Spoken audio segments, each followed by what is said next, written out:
Assalamualaikum warahmatullahi wabarakatuh. Selamat malam karena saya membuat video ini malam juga, dan Adil Fatalino Bacuramin Kasaruga Pak Sengak Jubata. Oke, kali ini kita ketemu lagi bersama saya kalau Bayu Ardi dalam channel ini untuk yang akan kita gunakan untuk mata kuliah antropologi kependudukan. Ini buat teman-teman yang ada di antropologi sosial Universitas Tanjung Pura. Ini merupakan mungkin yang saya menggunakan YouTube untuk pertama kali, karena sebelumnya saya menggunakannya untuk di teman-teman geografi yang berada di IGPGRI Pontianak. Oke, langsung saja kita bertemu dengan mata kuliah antropologi kependudukan, atau kalau dalam bahasa Inggrisnya sering disebut demografi antropologi. Nah, di sini ini pernah pada saat awal saya mengajar antropologi kependudukan ini, saya berusaha mencari materi waktu itu dengan menggunakan kata sebagaimana judulnya antropologi kependudukan, tapi saya tidak menemukan, yaitu saya menggunakan kata kunci population anthropology, anthropology of population, itu tidak bertemu, dan akhirnya saya temukan ketika kata kunci itu menggunakan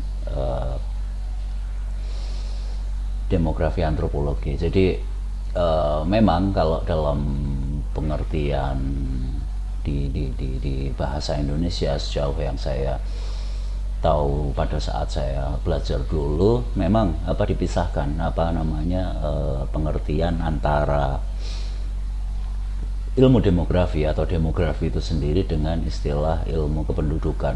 Ya, kalau misalnya demografi itu kecenderungannya hanya dengan kajian-kajian yang berkaitan dengan penduduk, yang dalam arti segala aspek yang berkaitan dengan istilahnya faktor-faktor demografi, lahir, mati,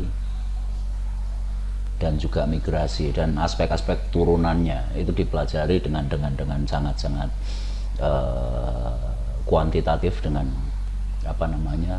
perhitungan-perhitungan statistik, karena skala kajiannya biasanya luas, karena paling sempit kalau tidak salah, kalau untuk di Biro Pusat Statistik sendiri jarang sekali yang skupnya itu kecamatan, tapi paling tidak minimal kabupaten. Jadi pastinya tidak bisa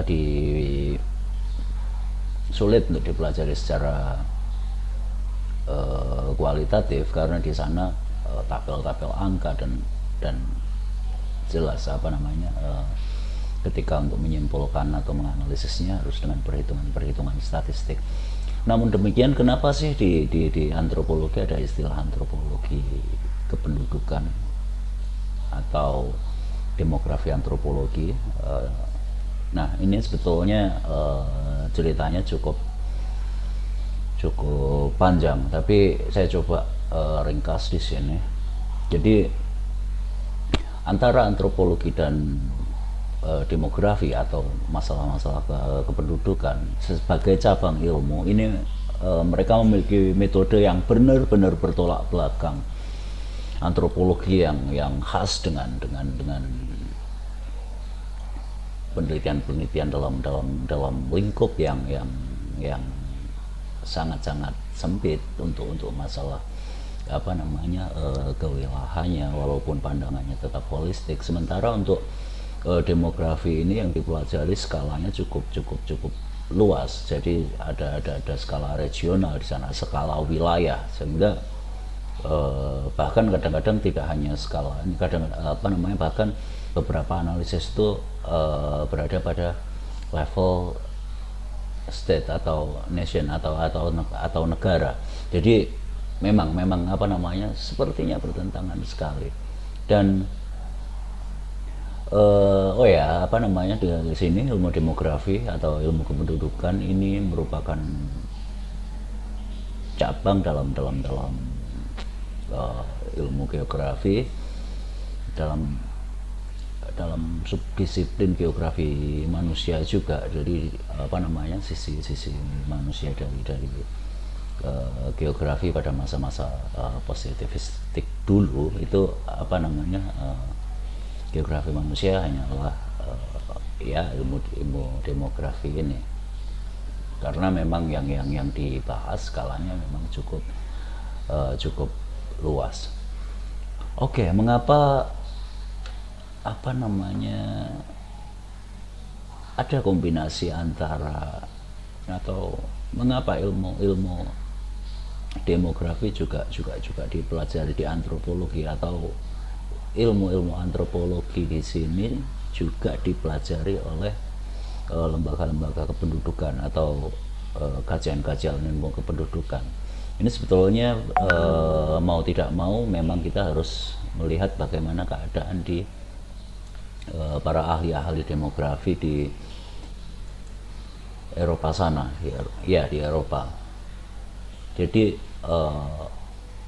di sini apa namanya, antropologi kependudukan ini sering dikatakan atau katakanlah didefinisikan merupakan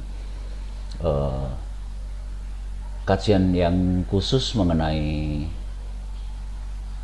masalah-masalah demografi atau masalah-masalah kependudukan, masalah-masalah mengapa banyak orang yang lahir, mengapa banyak orang yang mati, dan mengapa apa namanya banyak orang-orang atau manusia yang bermigrasi, pergi, datang dan pergi begitu saja misalnya.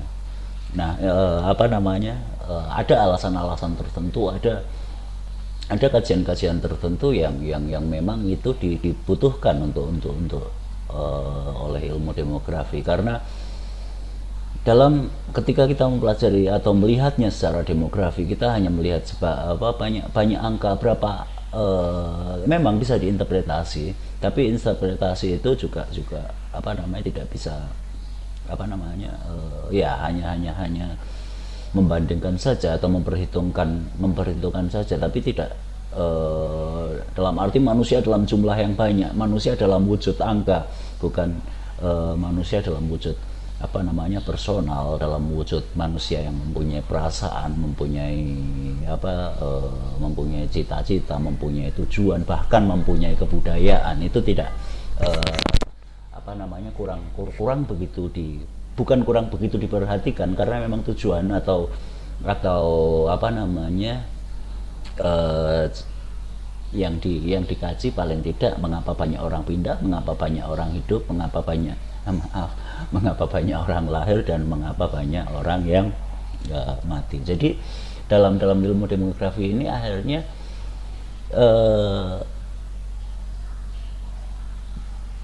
di sini dibutuhkan kajian-kajian tertentu, karena tidak setiap gejala kependudukan ini bisa sama. Seperti misalnya ketika di Eropa, lalu kemudian di Afrika, di Asia Tenggara, Asia, dan di antara negara barat dan negara timur ini kadang-kadang memiliki deviasi atau penyimpangan, keganjilan yang tidak sama. Jadi teori yang diterapkan atau asumsi-asumsi yang diterapkan di Eropa itu tidak berlaku di negara-negara Asia. Seperti misalnya salah satu contohnya seperti secara teori kependudukan bahwa anak di bawah umur 5 tahun itu tingkat kematiannya itu tingkat kematian atau tingkat yang mudah sakit untuk anak di bawah 5 tahun itu cenderung pada anak laki-laki, dan anak-anak perempuan cenderung lebih kuat. Di Eropa sana seperti itu, dan ini konon kabarnya memang dari secara biologi memang daya tahan antara daya tahan balita laki-laki dan balita perempuan itu memang lebih kuat untuk yang berjenis kelamin perempuan. Jadi tingkat kematiannya jauh lebih tinggi ketika tingkat kematian balita itu akan lebih tinggi pada bayi atau anak balita laki-laki dibandingkan dengan perempuan. Nah, nanti setelah usia-usia produktif, kecenderungan kematian perempuan atau manusia yang berjenis kelamin perempuan itu lebih cenderung ke arah lebih tinggi perempuan dibandingkan laki-laki pada masa usia produktifnya. Nah, nanti di masa tuanya, di masa usia lanjutnya itu kecenderungan kematian orang yang berjenis kelamin laki-laki dengan yang perempuan itu akan kembali lebih lebih lebih banyak, atau resiko kematian itu jauh lebih tinggi orang yang berjenis kelamin laki-laki. Nah, namun demikian kadang di beberapa negara di Asia itu tidak seperti itu. Nah, nanti mungkin contohnya akan saya jelaskan saya jadikan berikutnya supaya saya tidak bisa cerita. Oke, jadi di sini ada memang sesuatu yang tidak bisa dijelaskan secara global, terutama masalah-masalah penyimpangan atau deviasi statistik yang kadang tidak bisa menjelaskan semua permasalahan kependudukan atau permasalahan demografi.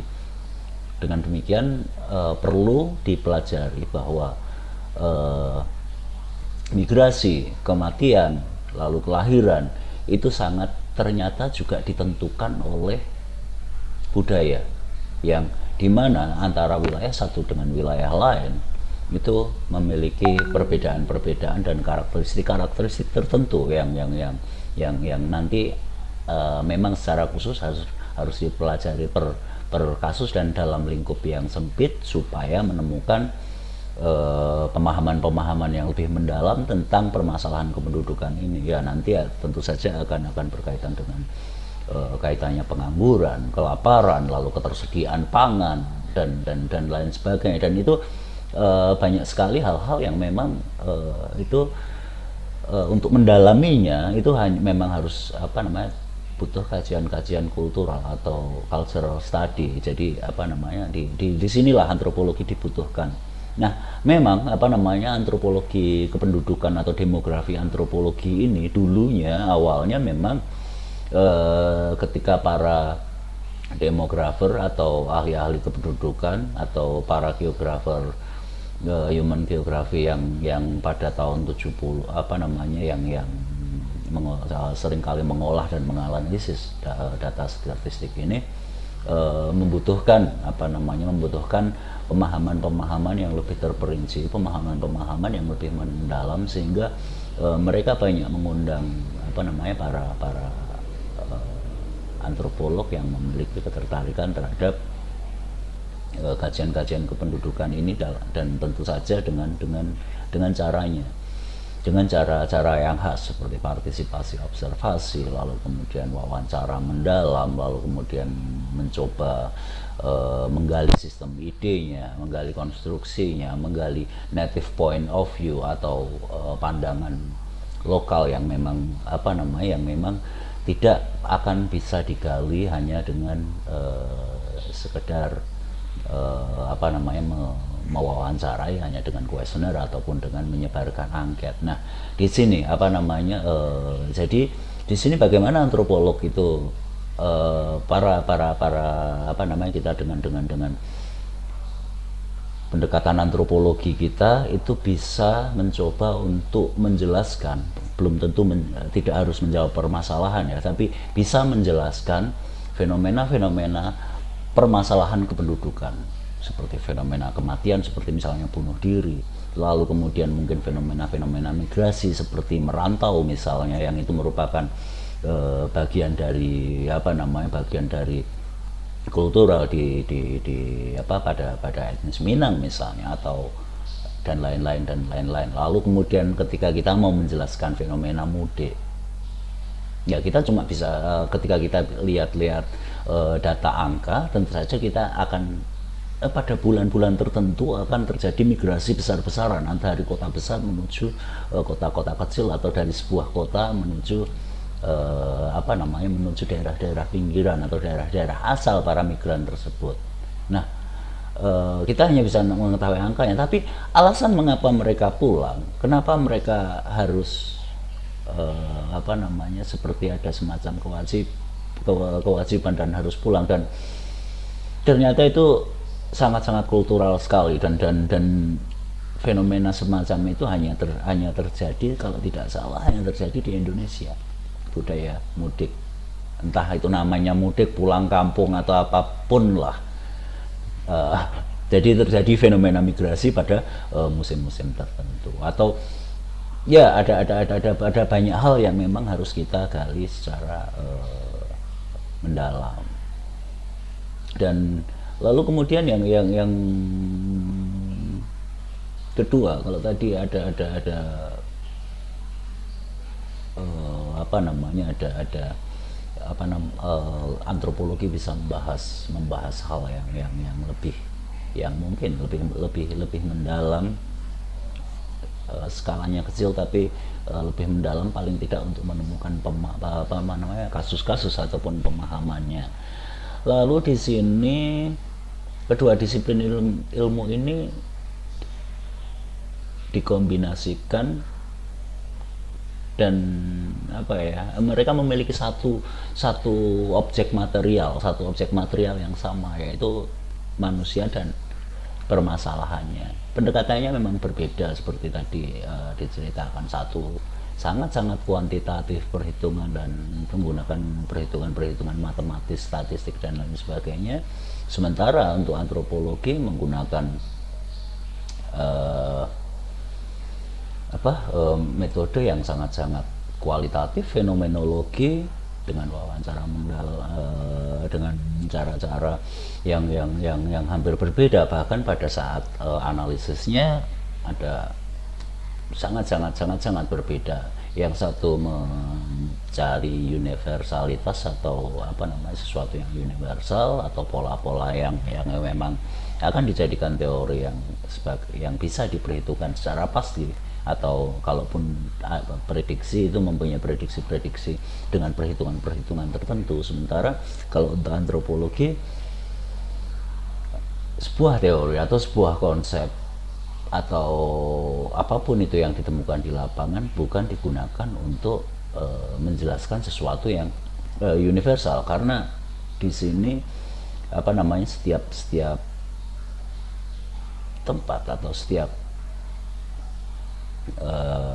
dalam setiap kajiannya itu tidak akan bisa disamakan dengan dari tempat-tempat lain. Yang penting kalau untuk antropologi itu memahami bagaimana di situ saja, dalam konteks waktu tertentu. Bahkan nanti seperti misalnya ketika berbeda konteks waktunya, karena perubahan itu ada, bisa jadi hasilnya juga akan berbeda.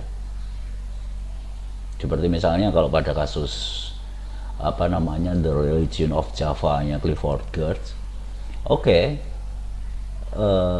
kita mungkin sekarang bisa mendebat bahwa kategori masyarakat atau agama orang Jawa konstruksinya tidak lagi priai, santri, dan abangan.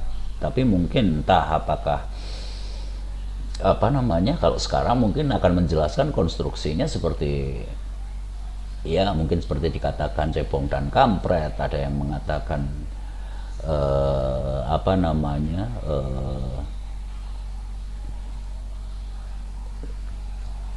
ya seperti misalnya dengan kategori kadrun misalnya, dengan menggunakan kategori kadrun dan kafir misalnya. Itu mungkin saat ini seperti itu mungkin, cuma kita juga perlu riset yang beneran, karena waktu itu Clifford Geertz pun butuh waktu 3 tahun untuk menemukan The Religion of Java itu konstruksinya priai, santri, dan abangan. Karena secara formal ya agama di Indonesia itu bukan priai, santri, dan abangan, tapi konstruksi menurut masyarakat itu priai, santri, dan abangan. Yang formal tentu saja ya ada 5 agama, dalam arti agama formal yang memang 5 agama pada waktu itu. Kalau mau Muslim, Kristen Protestan, Kristen Katolik, lalu Hindu dan Buddha waktu itu. Tapi dalam Clifford Geertz yang formal itu ternyata dibalik sesuatu yang formal itu ada sebuah konstruksi yang berbeda. Bahkan itu malah justru jarang digunakan pada masyarakat awam. Konstruksi ada priaya, ada santri, dan ada abangan. Mungkin nanti bisa dijelaskan lebih lanjut. Nah, jadi dalam konteks kualitatif, dalam konteks penelitian etnografi, mungkin ya seperti itu, sangat mudah berubah, bisa jadi sangat berbeda, bisa jadi sangat subjektif, tergantung konteks-konteks yang ada di mana. Jadi tidak mencari segala sesuatu yang universal. Mungkin nanti tentang poststruktural atau apapun yang saat ini, bahwa tidak ada yang segalanya bisa berubah dengan cepat dan lain sebagainya, itu nanti akan kita bahas di akhir-akhir mata kuliah ini. Tapi nah seperti itu. Jadi di sini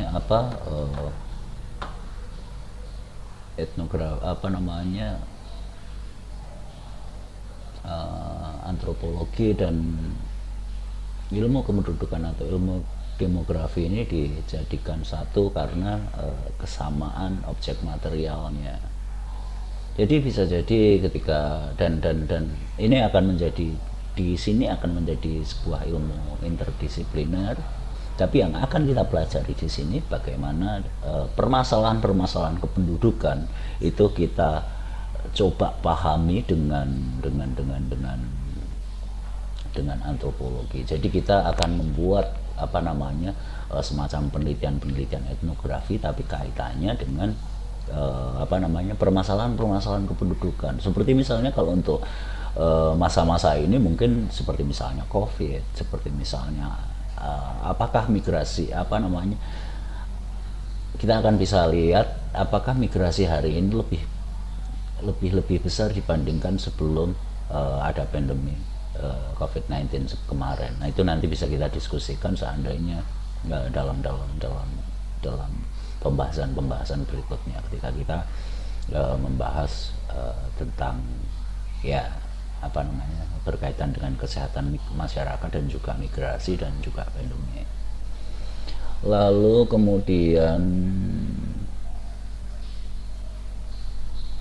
kalau secara teoritis nanti kita ini munculnya juga ada konsep teoritis bahwa antropologi demografi antropologi atau antropologi kependudukan ini atau cara memandangnya adalah dengan yang pertama adalah adanya budaya. Antropologi khas sekali budaya dan kebudayaan. Ada jenis kelamin dan juga ada gender. Nah, ini merupakan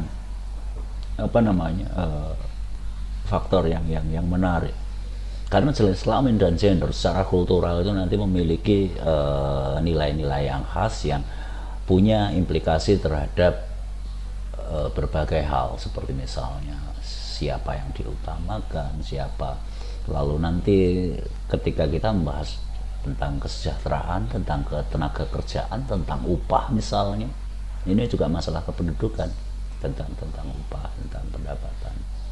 Karena itu nanti menentukan kesejahteraan menentukan entah berbanding lurus atau tidak, menentukan kesehatan, menentukan kalau misalnya dalam kondisi ekstrim kelaparan atau tidak dan lain sebagainya. Ini nanti akan bisa meluas, dan apapun yang dikaji itu juga bisa dapat jauh lebih menarik, karena kita akan luas sekali membahas ini semua. Nanti tergantung ketertarikan kalian kita arahkan kemana, tapi paling tidak kita beranjak pada masalah-masalah kependudukan yang kita lihat secara kultural, secara etnografis, berdasarkan kebudayaan atau ide-ide apa yang ada di dalam manusia. Dan dalam penelitian ini, kalau misalnya kita memang konsisten benar-benar